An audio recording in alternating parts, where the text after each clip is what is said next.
দেখুন, কমিশনের নির্দেশনার প্রেক্ষিতে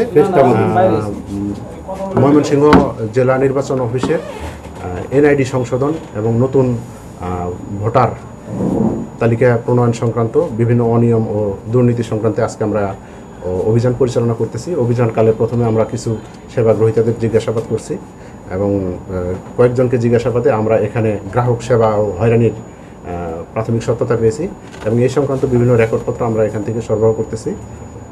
রেকর্ডপত্রের আলোকে পরবর্তীতে আমরা আমাদের প্রতিবেদন কমিশন বরাবর দাখিল করব। আমার ছোটো ভাইয়ের নাম আসছে, আমার নাম আসেন, যার কারণে মনে করেন যে আমি গত 2022 সালে এনআইডি কার্ড করছি। এই 22 সাল থেকে আবেদন করতেছি, 3টা আবেদন করছি। 22 সালে আবেদন করার পরে 23 সালে বাতিল করছি। বাতিল করার পরে আমি বললাম কী কী লাগবে, তারা বললো যে এই তোমার এই আবার জন্ম নিবন্ধন করতে হবে, নতুন করে এই করতে হবে, বা বোনের আর সার্টিফিকেট চাইলো, বোনের আর চাইলো, সব কিছু দিলাম। পরে বললো এফিডেভিট করতে, এফিডেভিট করছি, আবার নতুন আবেদন করছি। আবেদন করার পরে আসছি, আমি 1 বছর আগে আবেদন করছিলাম। 1 বছর আগে আবেদন করার পরে 2বার আসছি। আমার বলছে আপনার ফোনে একটা SMS যাবে, কিন্তু SMS আজ পর্যন্ত আসে নাই। আজকে আসছি, এখন বলছে যে আজকে আবার বলছে SMS আসবে, কিন্তু এখন SMS আসেনি। আমার সমস্যা হলো, আমার নাম হলো আমির হোসেন, তারা লিখে দিচ্ছে নুরুল আমিন। এটাই হচ্ছে নামটা সমস্যা, আর বাপের নাম ঠিকানা সব ঠিক আছে। তারপরে এটা নিয়ে আমি প্রায় 1 বছর ধরে তাদের এখানে ঘুরতেছি।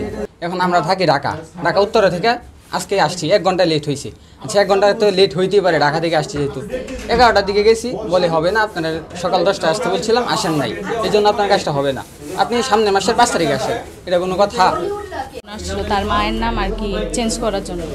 এখন আসার পরে একবার আবেদন করছে, বলছে যে যত কাগজ নাই, মেসেজ দিছিল যে আবার আরেকবার করা হয়েছে, সব কাগজ দিচ্ছে। এক সময় এক বলে যে এই কাগজ লাগবে, যতদিনই আসা হয় যে এই কাগজ লাগবে, একটা করে বলে।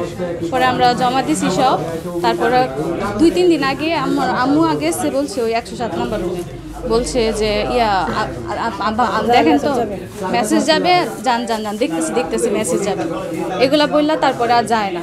আমি এখানে যোগদানের পর থেকে ময়মনসিংহ জেলায় আমরা এনআরডি সংক্রান্ত যে সেবা কার্যক্রম আছে আমরা অত্যন্ত আন্তরিকতার সাথে দিয়ে যাচ্ছি। আমাদের দুদকের যে টিম, তারা কয়েকজন সেবা গ্রহীতাকে এখানে নিয়ে আসছেন। আমি দেখলাম যে অনেকগুলো হলো যে সেবা গ্রহীতাদের যে অভিযোগটা ছিল, সেটা আসলে তাদের যে আবেদনের বিষয়গুলো কিন্তু অনেক আগে নিষ্পত্তি হয়ে গেছে। আরও 2-1জন তারা বিভিন্ন রকম আপত্তি তুলেছেন, সেগুলো ওনারা বলছেন, আমরা সেগুলো দেখতেছি। তো আমরা সেগুলো যাচাই বাছাই করে দেখব, যদি ওইরকম থাকে তাহলে সেটা অবশ্যই আমরা ব্যবস্থা নিব আর কি। তবে আমরা এখানে আবারও বলি যে আমরা খুব আন্তরিকভাবে সেবা দিয়ে যাচ্ছি।